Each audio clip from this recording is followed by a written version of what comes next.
Welcome everyone to Calabasas Authors Night. We're here on an Authors Night special with a music composer. Is it the compose the music or the lyrics? Isn't it write the lyrics and compose the music, or am I backwards? No, that's correct. Write the lyrics and compose the music, but it's a songwriter. Songwriter. Songwriter's what I am. And it's Doug Goodwin. Doug Goodwin. A Calabasas resident who wrote our Calabasas song. Yes. We have a song here in Calabasas. We're right up there with New York, New York, Absolutely. and I left my heart in San Francisco. Right. So here we are with Doug, and I'd like to know more than I know now. When we met, I was just introduced to you as a new neighbor, Doug, who's in the music business. Right. What music business, and what did you do before you wrote our song Calabasas? Before I wrote the song Calabasas, I've been a songwriter since I was just a little boy. Really? Yeah. Well, I took piano lessons very young in kindergarten, and all the way through loved piano, loved playing, and experimenting with sounds. And I wrote songs, and I started writing songs when I was 12, 13, 14 years old. And always wanted to be a songwriter. And finally, when I got married, my wife and I, Joyce, and I moved out to California. From where? From Pittsburgh. Pittsburgh. We're from Pittsburgh, Pennsylvania, both of us. And we came out here when we got married. And I went around and beat the pavement trying to get into see publishers and what have you, because that's the routine. And I first joined ASCAP, which is... You didn't have an agent? No, never have had an agent. Really? Which is something I regret, too, because I think it has held me back somewhat. But I've always tried to push myself as my music myself, because I had confidence in it. But I don't think I got ahead as quickly or as easily. If I had had an agent, I think it would have been a little bit better. But you joined ASCAP? I joined ASCAP right away, wanting to be with the great writers of America. And I've been in ASCAP a long, long time. You're still a member? Oh, yes. And you just get to know people, and that's what any business is getting in and getting your foot in the door and getting to know people. You can be the greatest songwriter in the world, and if nobody knows who you are, nothing's happening. And you can be mediocre, and a lot of people know you, and things can happen for the positive in that regard, as you know, is in any business. So what was your first job? As a songwriter, the first assignment that I had. Yeah, that's the word, assignment. Well, my wife met some ladies when we were first married. We lived in Sherman Oaks, and my wife, we had our daughter was born at that time, and my wife would take our daughter over to a little school in Sherman Oaks called the Green Up School for young children, and there she met two other ladies who had daughters, basically the same age as our daughter, and they became very good friends. One of the gentlemen was a radio announcer. His name was Pat McGeehan, and he was a pretty well-known radio announcer for the radio shows back in the 60s and 50s and 60s. Like what radio show? Oh, for Art Linkletter and Red Skelton back in those days. I used to listen to all those. And he was a very, very good, well-known radio announcer, and then later television. And the other man the other husband of the other woman was an artist. And he was working for a motion picture company, American International Pictures, at the time, and was doing displays for them, movie displays of their films, the big tear sheets you see up on the theaters. And so in conversation with the other two ladies, my wife said, "Oh, my husband's a songwriter." And they said, "Wonderful, isn't that great? Maybe we should all get together." And Al, the other couple's name was Kalis, Al Kalis, and had written a play called The Sandman. It was a story about that he created one evening when he came home. He and his wife came home, and he created this story because his son wouldn't go to sleep, and his son was saying that the babysitter told him that the Sandman was going to throw sand in his eyes if he didn't go to sleep. And it scared the hell out of the kid. And when his parents came home, his father began to tell him a story about the Sandman. That he was a nice guy. The Sandman was not going to throw real sand in his eyes. He was going to throw very, very mystical, magical sand that would only make him just go to sleep and be happy. Anyway, that story, and so they wanted to write a play. So we said, let's write a play. And so he wrote with another gentleman who happened to be the entertainment editor for the Daily Mirror back in that time when the Mirror was a newspaper here in Los Angeles. And his name was Dick Williams. And so Dick Williams and Al Kalis wrote the story called The Sandman. And we started getting together, and I started writing the songs. And then we would have meetings and get-togethers and what have you. And that was a long, long time ago. And that Sandman play has a real history and a real lengthy story about the people that my wife and I would sing the songs, and Al would tell the story, and we would play it for many, many people in trying to get things happening. And one of the groups of people that we met happened to be a gentleman that was there that time was a man by the name of Friz Freeling. And Friz Freeling, yes. Father. Pardon? I was you knew his father Sybil. from... I knew Sybil Freeling. Oh, you know Sybil, yeah. Yes. Right. Well, we went know to school, Sybil. LA High School together. Yeah. Oh, you did? Yeah. Sybil Freeling, and the other daughter is Hope. Hope. Yeah. Well, we met Friz and played Sandman for him and some other people. And he was well taken by it and liked it. And that's when he was in business with David DePatie. And they had a company called DePatie Freeling. Remember all those cartoons, yeah. Yeah, and did the Pink Panther cartoons. And they did it when they were at Warner Brothers. And they did the Pink Panther titles for the first Pink Panther movie, Blake Edwards movie.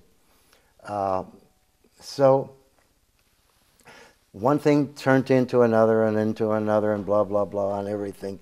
Time goes by. Friz was down at Hanna-Barbera with Bill and Joe Barbera, Bill Hanna, Joe Barbera, when they were had just had their studio going on Cahuenga Boulevard or Ventura Boulevard, and they were going to produce one of the first motion pictures of Yogi Bear. They had done cartoons many years, Flintstones and all their many cartoons, but they were going to make Yogi Bear into a movie now. Friz happened to be down there working with Bill and Joe for some reason, working with this picture because of his experience. Even though they were competitors in the business, they were working together, knew everybody, and were very friendly. Having known Friz, I went down to HB, to Hanna-Barbera one time, and Friz was there, and they were working on the picture, and Friz says, "So why don't you just write him a song, see if you can get it into this picture." So I went home and I wrote a song for thinking what I felt would be good for the picture, the new Yogi Bear movie. And I took it back a while later, and I didn't get a chance to play it for them, but Bill introduced, Frizz introduced me to Bill Hanna. And then for some reason, he didn't hear the song that I had written, but he knew I was a songwriter, and Frizz had vouched for me, saying that he had heard the Sandman play, and the songs were very good, and the play was good. But at any rate, one thing led to another, and Bill Hanna said, well, you know, why don't you, maybe we could get you to write the songs for this picture. But he said, we have another writer that is going to be working on the picture, and if he's willing to work with you, being that you're an unknown, then you can work along and write the songs with him. And I said, gee, that's wonderful, because they wanted a really good, well-known writer to be working on this picture. They didn't want a reasonably unknown person. Did he like you? Did he use your songs? Is this how it started? Yes, and I met the man, and the man's name happened to be Ray Gilbert. And Ray Gilbert was a well-known writer who had written for Disney and other animation companies, as well as other great songs. And he had written Zippity Doo-Dah and won the Academy Award. I had met Ray and written a couple of songs with him prior to meeting him again down at Hanna-Barbera. And so Ray said, yeah, let's work together on this picture. So that was my first big break, working on that very feature fortunate. With a very, very well-known song. Obviously. You're not kidding. The cast of characters already is very I was very, very fortunate. Now, then, so one thing led to another, and I kept working and getting and meeting other people. So did you do more than movies? Yes. Well, then I did the next feature that Hanna-Barbera did, The Man Called Flintstone. They did that picture. Yeah. And Ray, for some reason, wasn't involved with it at that time. But I wrote with another writer. We wrote 5 songs for that also, called, his name was John McCarthy. And so the two of us wrote that picture. And then Frizz had me over, and I met Frizz's partner, David DePatie, and David hired me to write the songs for a TV series that they were putting out called Super President. Don't remember that. That was back in the late 60s, 68 or 69. Well, let's stop at 69. Okay. Plan how we're going to go ahead and take a 2-minute break. A couple of minute break. All right. Ask Shall our I get my audience to stay with stopwatch out us. for the Get break? your stopwatch out. We'll see you soon with Doug Goodwin, our songwriter for the song Calabasas.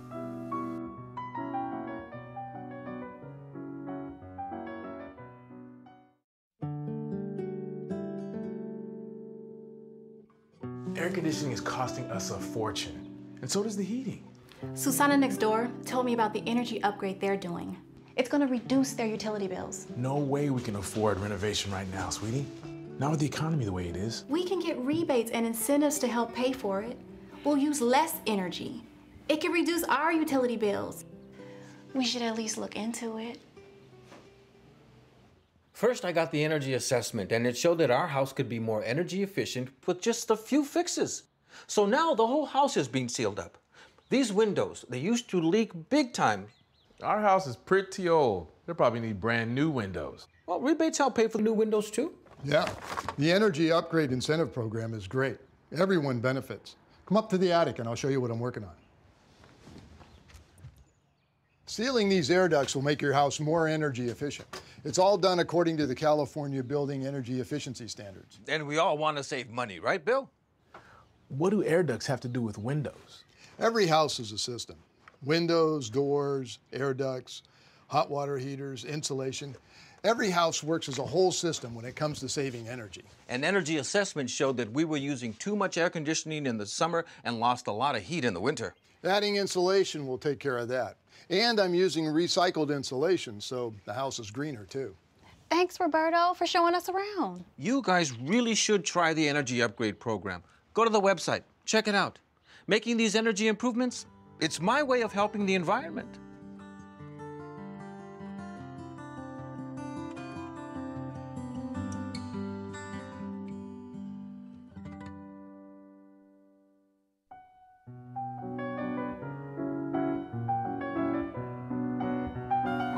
We're back to Author's Night, and our guest is Doug Goodwin, who wrote our Calabasas song.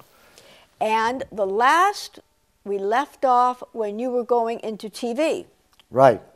Working for DePatie Freeling, writing for cartoons, Saturday morning cartoons, writing the songs and the background score. Now, besides songwriting, I also am fortunate enough that I can orchestrate my own music, and so I write the background music too for the cartoons. Really? Because, as you probably know, cartoons are wall-to-wall music. Yes, I'm a big beginning to- cartoon watcher. At any rate, I got hired by David DePatie and Frizz Freeling to write for one of their cartoons, the Super President. And then after that, I was with them, and they liked what I did, and everything was going along well. And then they decided they had done, DePatie Freeling had done the titles for the first Pink Panther show. I mean, the first Pink Panther Right, that I movie, remember. Blake Edwards' movie. And so, and they also, then the offshoot of them having created the Pink Panther was the fact that they started, the Pink Panther became so very popular because of the movie that they started making cartoons, theatrical cartoons, little 5-minute cartoons that they used to play when you went to the movie. Oh, right. When you went to the movie, you got See a cartoon and a newsreel and the show, and dishes, a double and bicycles feature and things like that. and a travelogue and lots of other things, and news of the day. So they started making the Pink Panther into theatrical cartoons for the movies. And then after an amount of years, they had accumulated quite a few Pink Panther cartoons. Warner Brothers had, and whoever owned them. And did you do anything with them along those lines? Yes. They decided then to put those cartoons on Saturday morning television for the kids. Now, Henry Mancini wrote all the music for the Pink Panther. Yeah. Yes, everybody knows that. So, but they were going to put these cartoons on television as two cartoons and another non-Pink Panther cartoon to make up a half hour, and that was the Pink Panther show. So I was given that opportunity to write that. So I wrote the main title for the Pink Panther show, for television show, a little song. And then I wrote what's called bridge and cue music, which is the background music to tie the cartoons together, where they would say, "Oh, now coming up is another Pink Panther, blah blah blah," and they used the music, the bridge and cue music that I had written for that. So I was very fortunate in that regard too, to be associated with the Pink Panther in such a way. And the Pink Panther television show was so popular that it kept getting renewed and renewed and renewed. And fortunately, they kept me writing a new theme song, and each year or each 2 years when we got reordered, they would change the format a little bit and make it a little different. So I'd write another theme song for it. And that worked out beautifully. And then they decided to put the Pink Panther into certain specials that they made for them. And I wrote a couple of the specials, one of which was a Christmas special that they called A Pink Christmas. We wrote the songs for that. I wrote songs for that. And I wrote one of the songs with another well-known songwriter, Johnny Bradford, who was quite a well-known songwriter. And then one thing into another and another. I was just been very fortunate to have worked for DePatie Freeling And obviously for very about talented. 10 years. It had to be talented for them to accept Yes, you. I was fortunate to have the talent that they that allowed me to keep working, because it's once you get your foot in the door, you have to be able, excuse me, to sustain yourself. True. And it has worked out very good. So anyway, when my wife and I, Joyce and I, moved to Vista Point, when one of the first houses here in Vista Point in 1980, when it was open, and we met a lady. I think her name was Williamson. I don't know. Madeline Williamson. Madeline Williamson. I used to write for her magazine. Yeah, real. Yes, that was it. She lived right around the corner. Right, on Park Granada. And she said, she found out I was a songwriter. And she said, you know, the Calabasas is going to apply for cityhood, thinking that we're going to become a city. And then that's when then I met you or heard of you. Karen was going to be the first mayor when we became a city. First woman mayor. The first woman mayor. Ah, yes. And but we didn't know that then. no, we didn't know we were going to be a city. So Madeline said that I should write a song. We tried over 10 years to become a city. Yeah. Yeah, But Madeline I wrote was a little. Great force in our community. Oh, yes. yeah, I like She was? She was a good lady. Yeah, she was a very wonderful lady. But she's moved from there. Yeah. Did you ever keep in touch with her, or do you know where she might be? No, but we've stayed. We're still there. Yes, I know you've stayed. That's fortunate for the Calabasas and for Vista Point and for the city. And here you are. You stayed. You liked living there. And Joyce and I have stayed, and we like it very much. And so I wrote the song. Initially, it had lyrics anticipating becoming a city. We're planning to be a city. I don't know the exact words now.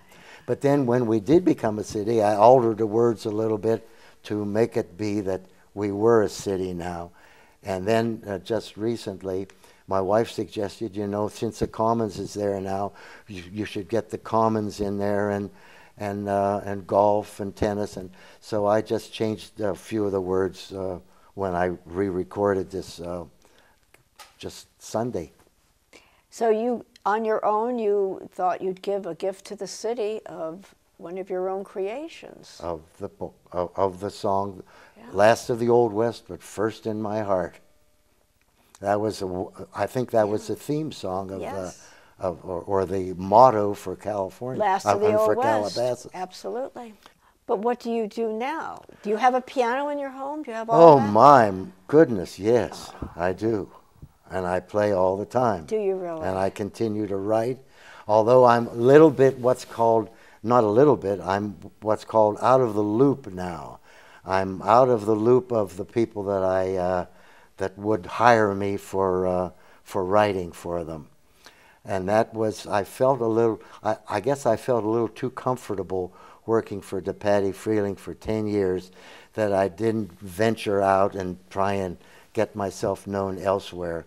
So, but you got known with the best.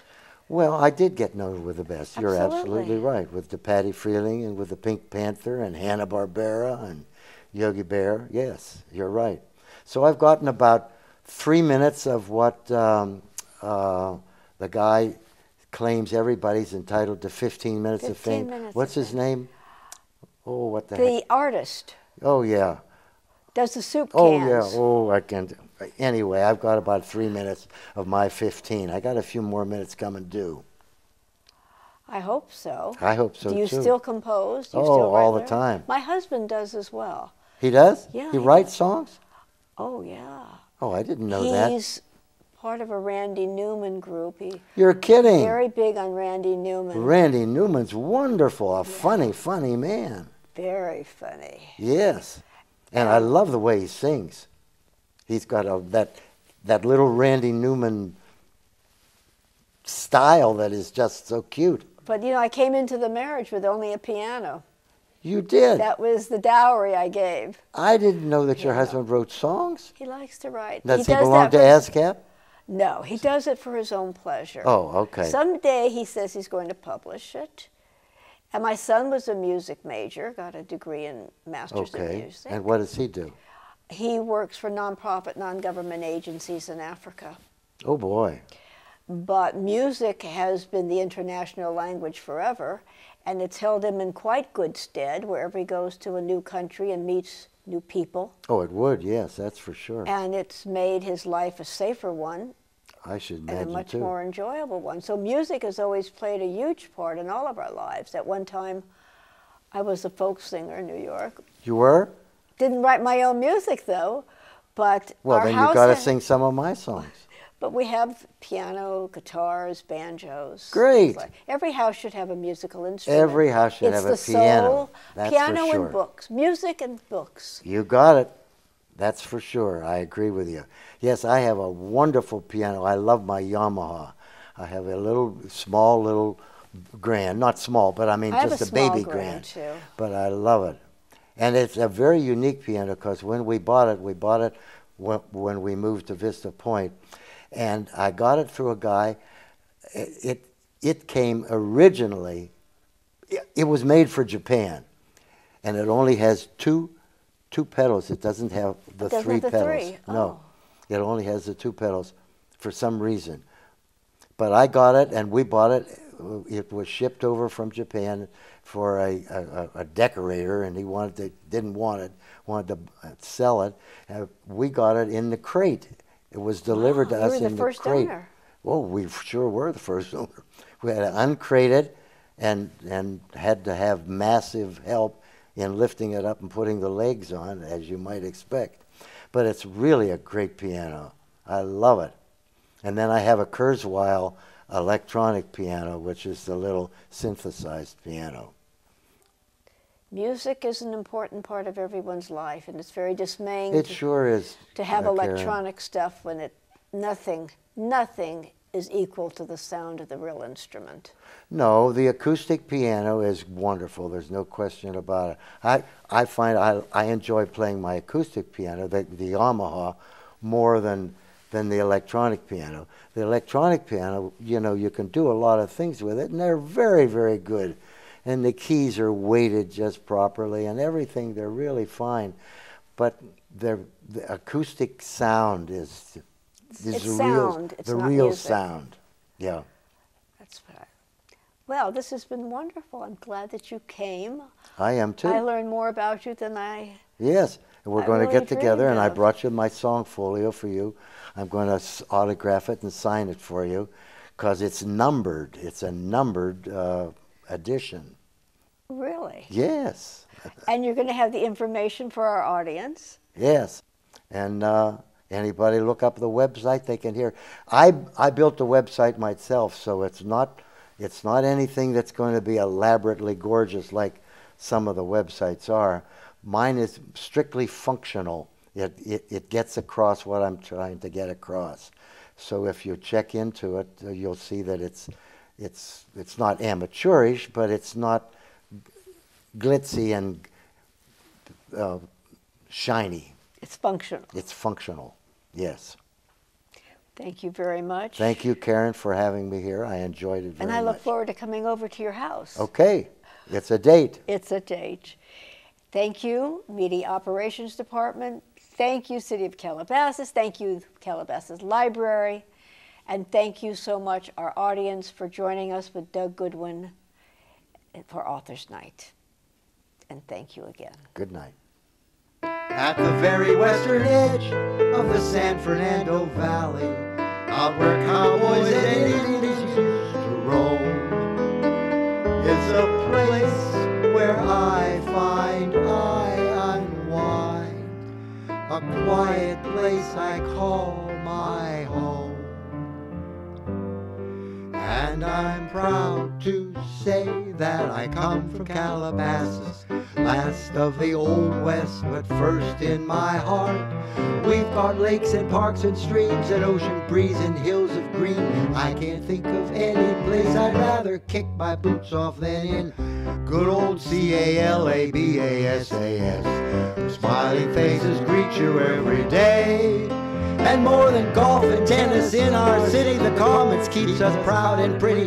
Calabasas, we're behind you all the way.